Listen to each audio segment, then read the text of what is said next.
පිප්ස් 391යි 392ක් වගේ එනවා. මෙන්න මේක තමයි මම හිතන්නේ ඊයේ ආපු මැක්ස්ම ලෙවල් එකේ ඉතින් I think ගොඩක් කට්ටිය අපෙන් අහලා තිබ්බා forex වල කොහොමද වැඩේ වෙන්නේ කියලා. ඉතින් ඔයාලට චූටි දෙයක් පෙන්නන්නම්. ඉතින් අපේ forex channel එකේ මේ තියෙන්නේ අපි ඊයේ ජනවාරි 5 කියන්නේ අතරම අපි 2026 පළවෙනි සිග්නල් එක දෙන්න ගත්තේ මෙතනදී. ඉතින් එතකොට මේ පේනවාද අපේ කපොල් එකේ withdrawal එකක් තියෙනවා දවස් 6ක් වගේ අතුරත ඩොලර්ස් 1583ක withdrawal එකක් මේ තියෙන්නේ. ඒකේ සම්පූර්ණ chat එකේ යාලි history කියලා තියෙනවා. ඉතින් මේ අපේ VAP එකේ තමයි මේ වීඩියෝ එක තමයි සති දෙකක් ඇතුළත profit එක. හරිද? එතකොට මේ තියෙන්නේ අපි ඊයේ දීපෝ gold එකේ sell එක sell limit order එක. ඉතින් මේ තියෙන්නේ 44.35න් අපි entry එක දීලා තියෙනවා.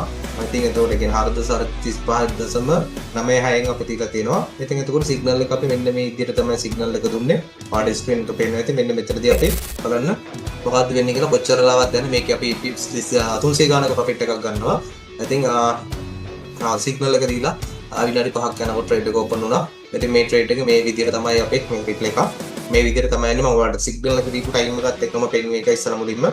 ඉතින් මේ විදිහට ඔන්න අපේ ඊයේ පළවෙනියට අපි දීපු signal එකේ pips කොච්චරක් profits එනවද කියලා බලන්න. ඉතින් ගොඩක් වෙලාවට අපි layers 3කින් trades open කරන්නේ. ඉතින් එතකොට මේකේ layers 3 හාන්ස් වෙනම වදිනවා jitsu periodම.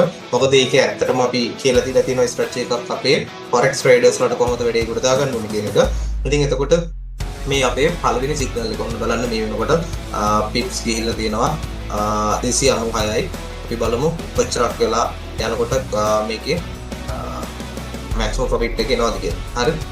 ඉතින් එතකොට තාම කන් වෙනවා. pips 391යි 392ක් වගේ එනවා. මෙන්න මේක තමයි මම හිතන්නේ ඊයේ ආපු maximum level එක. ඉතින් එක signal එකෙන් pip 391ක profit එකක් ගත්තා. මේ අපි තිබ්බ පළවෙනි trade එක.